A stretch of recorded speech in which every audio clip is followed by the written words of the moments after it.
رابع نقطة، ودي نقطة من أهم النُقط اللي فرقت معايا في رمضان.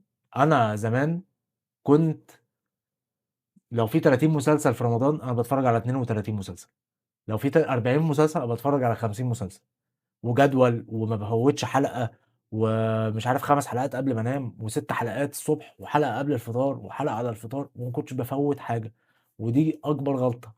رمضان ده شهر يعني روحاني قوي جدًا، جدًا، جدًا. أنا مش عارف أنا إزاي كنت باضيّع كَم الروحانيات دي في الكلام الفاضي اللي زي المسلسلات.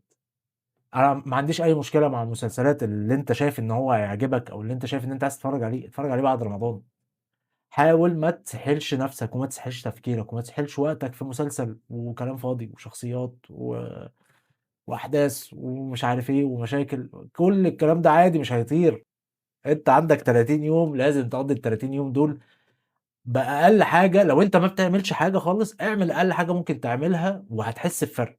فما بالك كل ما هتعمل حاجة أكتر، كل ما هتدّي أكتر في الشهر، كل ما هتطلع منّه مستفاد، كل ما هتبذل مجهود أكتر لنَفْسك